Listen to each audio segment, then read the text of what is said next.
दोस्तों आज के इस वीडियो में हम आपको एक ऐसी खबर सुनाने वाले हैं जिसे सुनने के बाद आप हमारे बिना कुछ भी कहे कमेंट बॉक्स में जय हिंद जरूर लिखेंगे। बड़ी खबर ये है कि अब वर्ल्ड बैंक भारतीय रुपए को एक्सेप्ट करने की बात शुरू कर चुका है, यानी कि अब वर्ल्ड बैंक की तरफ से जिन भी देशों को लोन डिस्ट्रीब्यूट किया जाएगा, अगर उस देश के अंदर इंडियन रुपीज एक्सेप्टेबल है तो वहां पर यूएस डॉलर नहीं बल्कि इंडियन रुपीज ही भेजे जाएंगे। इसका साफ तौर पर मतलब ये है कि अब समय के साथ इंडियन रुपीज की वैल्यू और ज्यादा बढ़ेगी और जिस तरीके से यूएस डॉलर वर्ल्ड वाइड खुद को डोमिनेट कराता है वो अब कम हो जाएगा। हालांकि इस पूरे प्रोसेस में थोड़ा सा वक्त लग सकता है, लेकिन ये इतिहास का एक बड़ा फैसला माना जाएगा। और जैसा कि आप लोग जानते होंगे कि आज के समय में यूएस डॉलर खुद को इतना ज्यादा स्ट्रॉन्ग कर चुका है कि किसी भी देश के पास जो भी फॉरेन रिजर्व है वहां पर ऑलमोस्ट 50% जो करेंसी है वो यूएस डॉलर है। और मौजूदा वक्त में जो भी देश अब तेजी से आगे बढ़ रहे हैं वो सब यही चाहते हैं कि किसी और कंट्री की करेंसी या फिर किसी कंट्री की लोकल करेंसी को उतनी ही मान्यता देना शुरू कर दिया जाए जितनी ज्यादा आज के समय में यूएस डॉलर की है, क्योंकि डॉलर को नोटिस किया गया है कि वो अपनी पावर का कई बार गलत इस्तेमाल करते हैं। तो जैसे कि आप रिपोर्ट्स में देख सकते हैं, वर्ल्ड बैंक मलिंग local currency lending for India,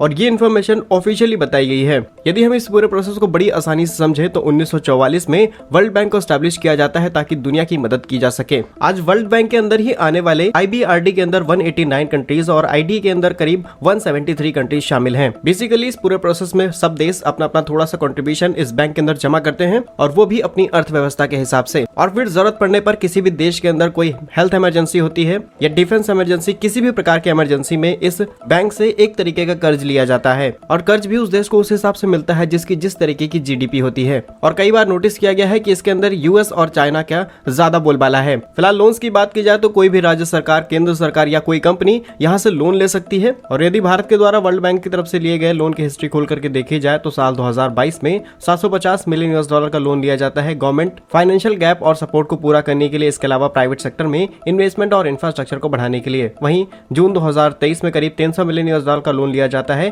quality education के लिए, और ये लोन लिया जाता है स्टेट गवर्नमेंट की तरफ से, जहां पर छत्तीसगढ़ को ये लोन अप्रूव किया जाता है। इंडिया ने कोविड-19 के टाइम पे करीब 2.97 बिलियन यूएस डॉलर का इमरजेंसी लोन भी वर्ल्ड बैंक से ले रखा है। और इसी से जुड़ी हुई मेन खबर सामने ये निकल के आई है कि वर्ल्ड बैंक अब भारतीय रुपए को वैल्यू देना शुरू करेगा और जिन भी देशों में इंडियन रुपीज एक्सेप्टेबल है और वहां पर जो दिए जाने वाला लोन है उसको यूएस डॉलर नहीं बल्कि इंडियन रुपीज में पे किया जाएगा। यहाँ तक कि भारत में भी जो लोन्स लिए जाएंगे उसकी पेमेंट भी इंडियन रुपीज में आएगी। और इसके पीछे बड़ा रीजन ये भी है कि भारत को जो भी डॉलर्स में लोन रिसीव होते हैं उसको पहले एक्सचेंज कराना पड़ता है, तब जाकर के भारतीय इंफ्रास्ट्रक्चर में उसकी इन्वेस्टमेंट हो पाती है। और इस पूरे प्रोसेस में कहीं ना कहीं इंडियन रुपीज की वैल्यू बहुत ज्यादा फ्लक्चुएट होती है और यूएस डॉलर और ज्यादा स्ट्रॉन्ग होता है। लेकिन जो भी भारतीय कंपनीज हैं या फिर स्टेट गवर्नमेंट या फिर सेंट्रल गवर्नमेंट है उनको ज्यादा एक्सचेंज रेट्स पे करने पड़ते हैं। और दूसरा बड़ा रीजन ये है कि वर्ल्ड बैंक का ट्रस्ट भी है भारत के ऊपर, क्योंकि मौजूदा वक्त में भारत के पास दुनिया का सबसे बड़ा डिजिटल पेमेंट नेटवर्क है जिसे हम यूपीआई के नाम से जानते हैं। आज कई देश पार्शियली या तो कंप्लीटली यूपीआई को एक्सेप्ट करना शुरू कर चुके हैं। इनमें शामिल हैं France, UAE, Saudi Arabia, Singapore, Maldives, Bhutan और ओमान। ओवरऑल इस पूरे सिनेरियो में देखा जाए तो भारतीय रुपए को यूपीआई की वजह से बहुत ज्यादा वैल्यू मिलनी शुरू हो चुकी है और अब तो वर्ल्ड बैंक ने भी इसके ऊपर बात कर दी है। देखते हैं आने वाले वक्त में कब इसके ऊपर एक कंप्लीट डिसीजन लिया जाता है। आप इस वीडियो पर क्या कहते हैं हमें कमेंट बॉक्स में जरूर बताइएगा। भारत का ऐसे ही यूजफुल एंड इन्फॉर्मेटिव वीडियोस पाने के लिए हमारे यूट्यूब चैनल को सब्सक्राइब जरूर कर लीजिए। मिलेंगे हम आपको एक नई और इंटरेस्टिंग वीडियो में, तब तक के लिए वंदे मातरम। भारत माता की जय।